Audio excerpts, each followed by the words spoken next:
ॐ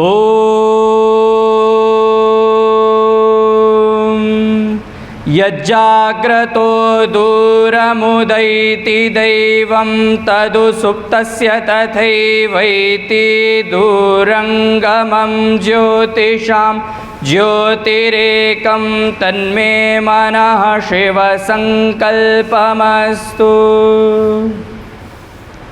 यह मंत्र यजुर्वेद के 34वें अध्याय का प्रथम मंत्र है।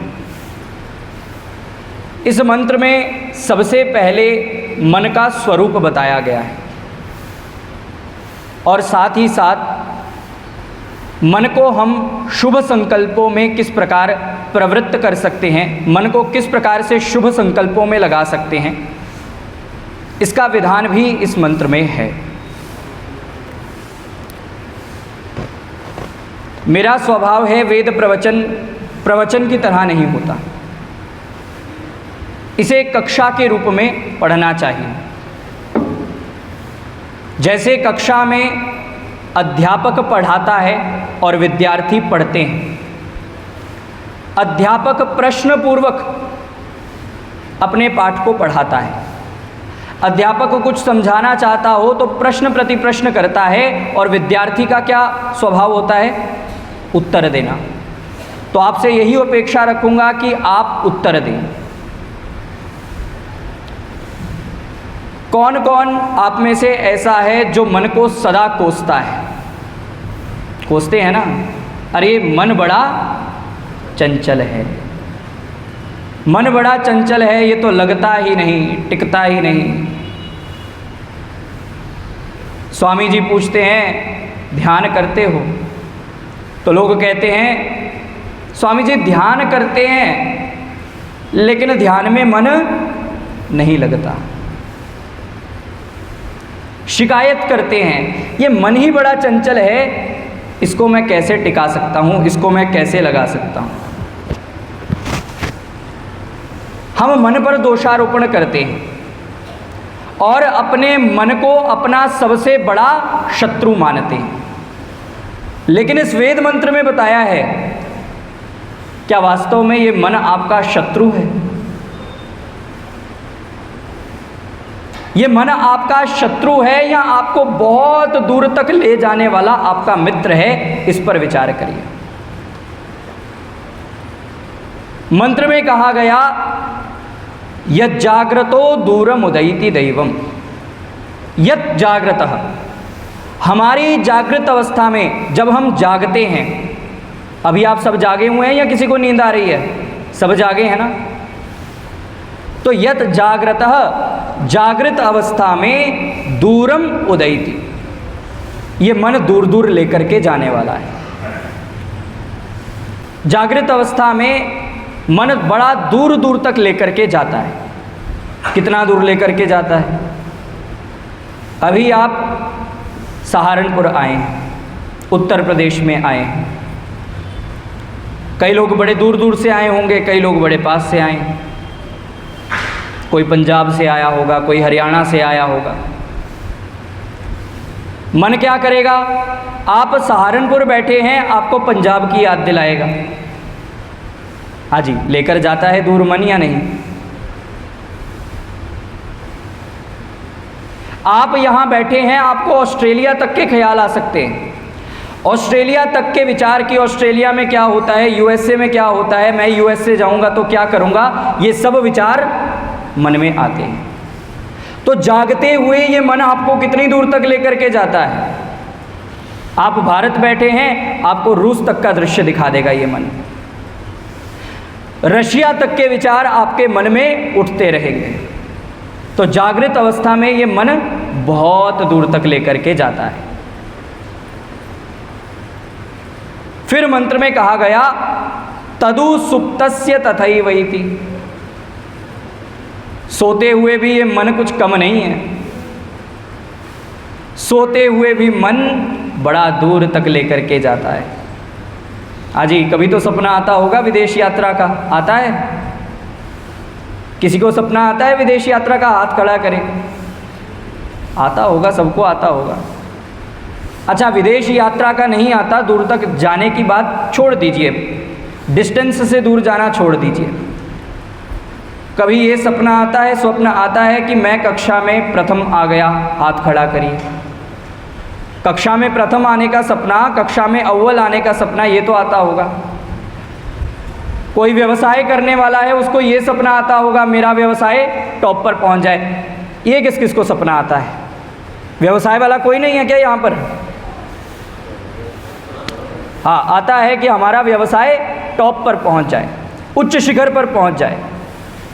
हालांकि पहुंचा नहीं है, फिर भी मन इतना दूर पहुंचा देता है आपको कि आप ये ख्याल करने लगते हैं, ये विचार करने लगते हैं कि हमारा तो जो बिजनेस है, जो व्यवसाय है, वो सबसे ऊंचा हो गया। तो विचारों की दृष्टि से अथवा स्थान की दृष्टि से ये मन आपको विचारों में बहुत दूर ले जाता है। जो लोग शिकायत करते हैं ये मन बड़ा चंचल है, टिकता नहीं है, मन का तो स्वभाव ही ये है कि तेजी से दूर लेकर के जाएगा। इसमें मन को कोसने की आवश्यकता नहीं है। आप किस शिविर में आए हैं? क्रियात्मक योग शिविर। योग को सीखने आए हैं। योग का नाम उछलना कूदना व्यायाम करना नहीं है। ऋषि पतंजलि ने कहा योगश्चित्त वृत्ति निरोधः, अर्थात मन की वृत्तियों को रोकने का नाम योग है। मन को सांसारिक विषयों से हटा करके ईश्वर के चिंतन में मन को लगा देना, ये योग है। और इस योग को सीखने के लिए हमें मन को जानना बहुत आवश्यक है। तो बड़े सौभाग्य की बात है कि आज आर्याभिविनय में वही मंत्र है जो इस ध्यान योग सत्र का मेन विषय है। वो मेन विषय क्या है? मन को सीखना, मन को संभालें कैसे, मन को कैसे कंट्रोल करें। मन को कंट्रोल करना हमें सीखना है। ये जो 7 दिन का शिविर है, इसमें स्वामी जी, आचार्य जी आपको यही सिखाएंगे कि मन को कैसे वश में रखना है, मन को कैसे कंट्रोल में रखना है। मन को वश में रखना बाद की बात है, पहले ये समझना पड़ेगा मन कैसा है, मन क्या है। जब तक हमें मन के बारे में नहीं पता होगा कि मन कैसा है, तब तक हम मन को वश में नहीं कर पाएंगे।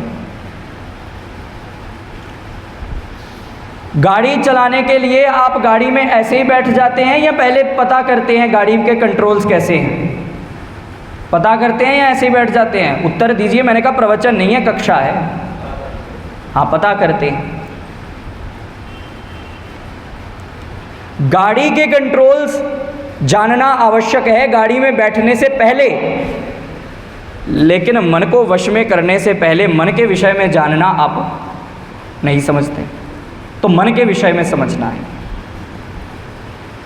तो वेद मंत्र कह रहा है मन का तो यही स्वभाव है कि वो दूर तक लेकर के जाएगा, तीव्र गति से आपको दूर तक ले जाएगा। और मन की तीव्र गति कैसी है?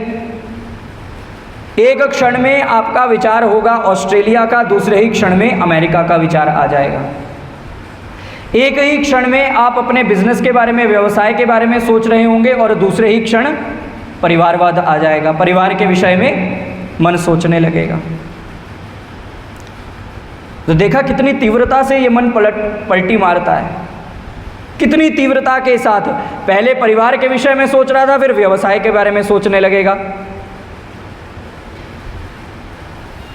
पहले पंजाब के बारे में सोच रहा था, अब गुजरात के बारे में सोचने लगेगा। एक ही क्षण में आपको पंजाब से गुजरात पहुंचा देता है। ये मन के तीव्र गति है। और वेद मंत्र कह रहा है मन को इतना तीव्र गति वाला ये मन का स्वभाव है, ऐसा समझ जाइए।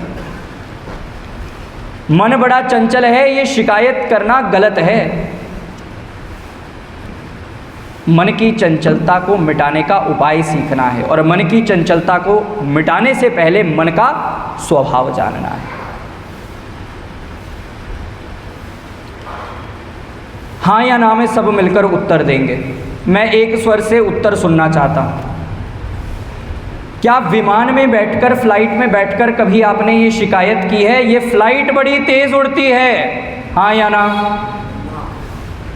मैंने कहा सब एक साथ मिलकर के उत्तर दें, कक्षा है। क्या विमान में, फ्लाइट में बैठकर कभी आपने शिकायत की है ये फ्लाइट बड़ी तेज उड़ती है? नहीं, कभी शिकायत नहीं की। क्यों?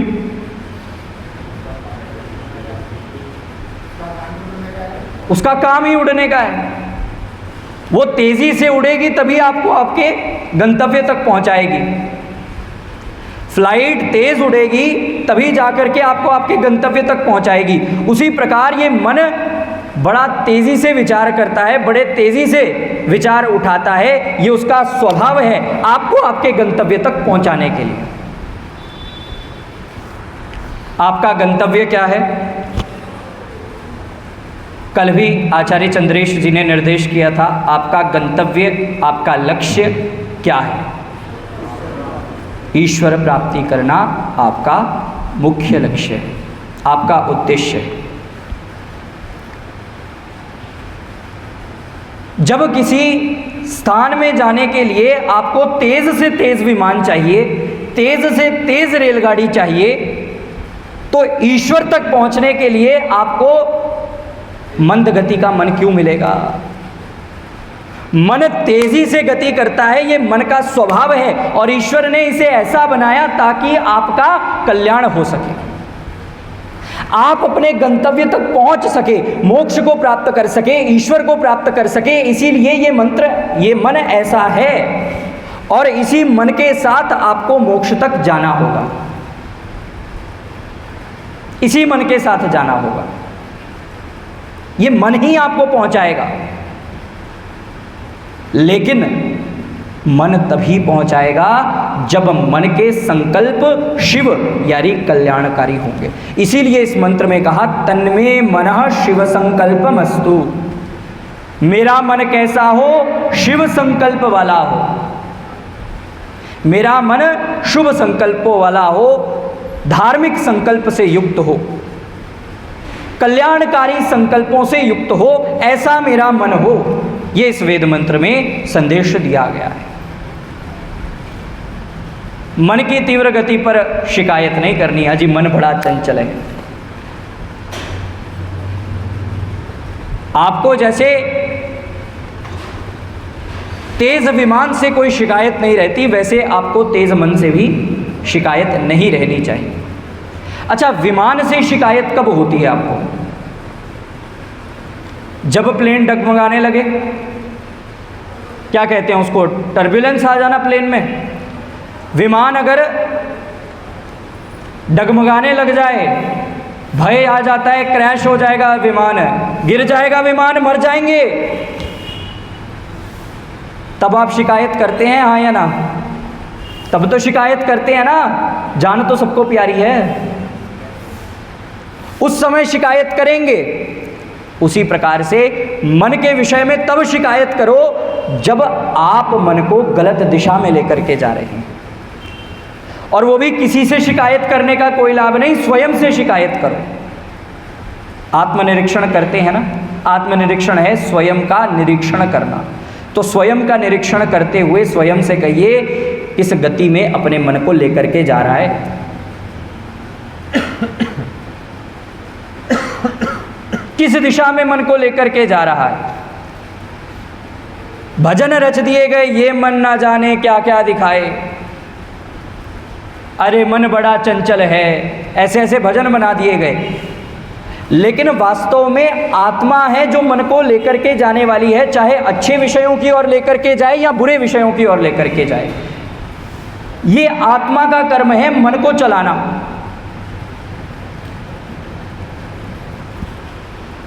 एक बार एक व्यक्ति गाड़ी से जा रहा था, गाड़ी भाई नई नई सीखी है, अभी नवीन ही गाड़ी को सीखा है गाड़ी चलाना, और क्या करता है, सामने से उसको एक वाहन आते हुए दिखता है, उसको लगानी थी ब्रेक और उसने दबा दिया एक्सेलरेटर, रेस दबा दी। दबानी थी ब्रेक, क्या दबा दिया, रेस दबा दी। गाड़ी बचेगी या ठुकेगी?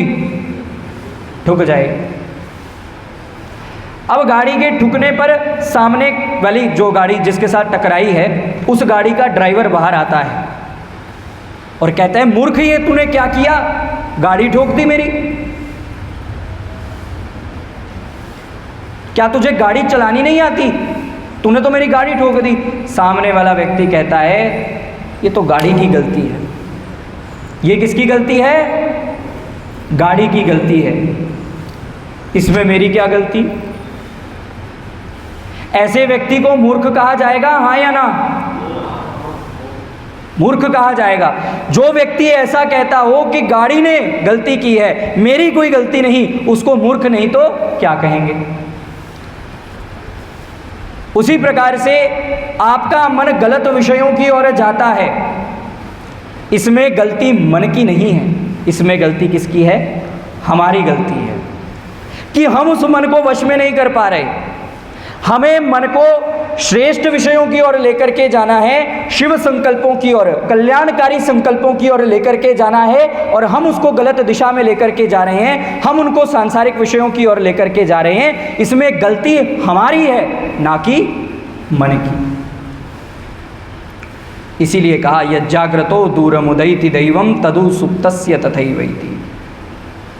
ये मन जागते हुए, सोते हुए तीव्र गति से दूर लेकर के जाने वाला है। फिर कहा, ज्योतिषाम ज्योतिरेकम। कहा, मन ज्योतियों का भी ज्योति है।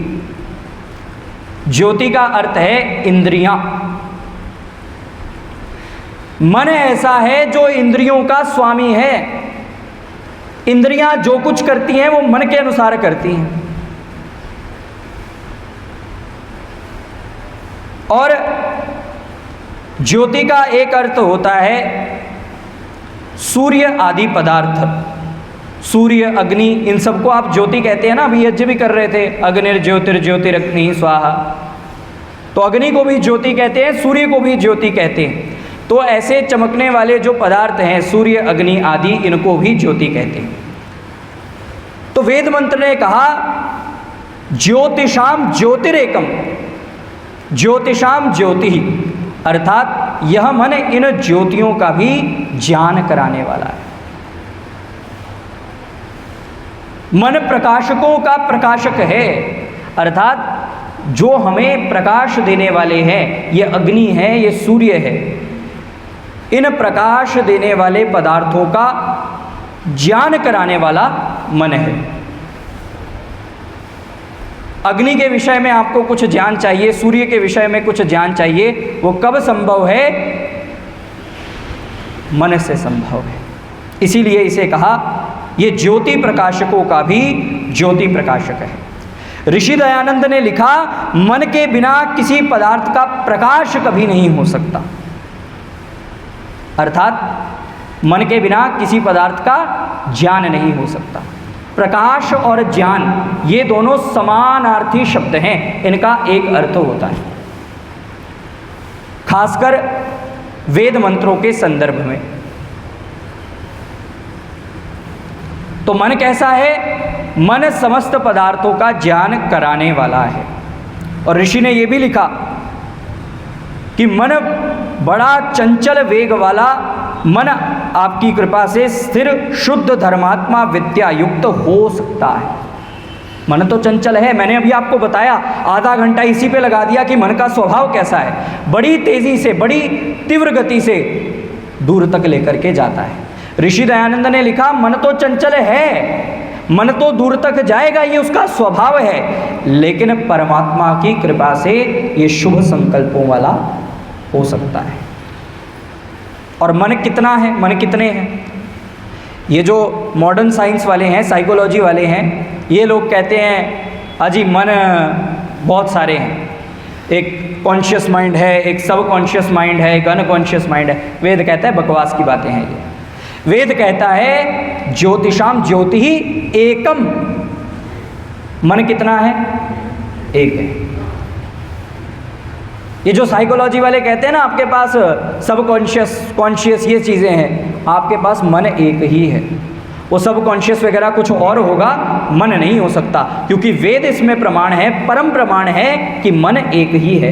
आपके पास एक, मेरे पास एक, मन एक ही है, 2 4 10 6 नहीं हो सकते। और तन्मे मनः शिव संकल्पमस्तु, यह मन ईश्वर की कृपा से स्थिर शुद्ध धर्मात्मा विद्यायुक्त हो, शिव संकल्पों वाला हो, शुभ संकल्प वाला हो। अच्छे अच्छे संकल्प इस मन से उठाने चाहिए। और क्यों ऐसा होना चाहिए? क्यों हमारा मन शिव संकल्पों वाला, अच्छे संकल्पों वाला होना चाहिए? क्यों हमारा मन धर्म के विचारों से ओतप्रोत होना चाहिए? क्यों हमारा मन अध्यात्म के विचारों से ओतप्रोत होना चाहिए? क्यों हमारा मन केवल ईश्वर में लगना चाहिए?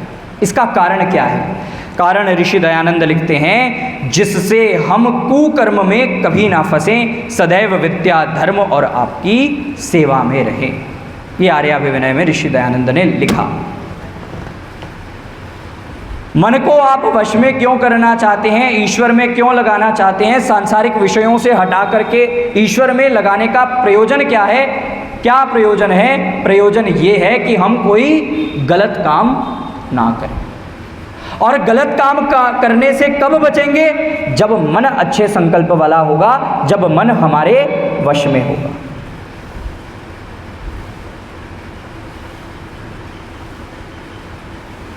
गलत काम करो, किसी से पूछो क्यों किया, अरे ये मन नहीं मानता। इस मन के कारण सब संकल्प टूट जाते हैं। मन है कि मानता ही नहीं, तो मन को मनाना पड़ेगा। और आप चेतन हैं, मन जड़ है, आप उसको कंट्रोल कर सकते हैं, आप उसको वश में कर सकते हैं। क्या ऐसा कभी कहा है ये गाड़ी कंट्रोल ही नहीं होती? आपको कंट्रोल नहीं करनी आती है अलग बात है, गाड़ी तो कंट्रोल हो जाएगी। उसी प्रकार से ये मन भी कंट्रोल हो जाएगा, लेकिन मन को कंट्रोल करना आना चाहिए। और इसी विद्या का नाम योग विद्या है। मन को वश में करने की विद्या का नाम ही योग विद्या है।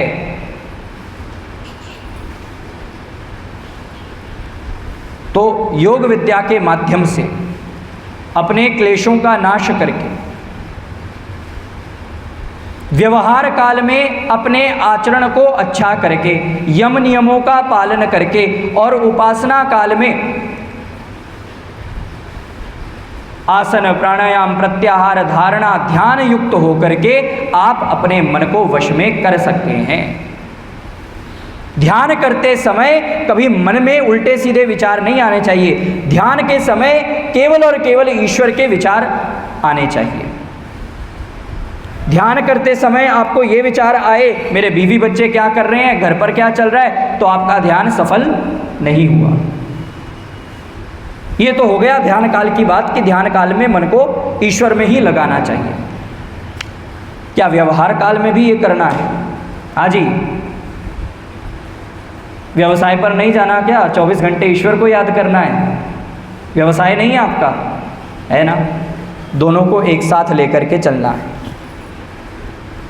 स्वामी जी की एक सद प्रेरणा है। स्वामी जी कहते हैं, कोई भी कार्य कर रहे हो, माताएं बहनें रसोई में, किचन में भोजन पकाने का कार्य कर रही हैं, घर में सेवा कर रहे हैं, झाड़ू पोछा लगा रहे हैं, पुरुष वर्ग में से विद्या प्राप्ति के लिए या किसी भी उद्देश्य के लिए या व्यवसाय की दृष्टि से आप कहीं भी जा रहे हैं, कोई भी कर्म कर रहे हैं, तो ईश्वर का चिंतन बना रहना चाहिए। स्वामी जी ने तो एक अभियान आरंभ किया था, 1 लाख गायत्री जप अभियान।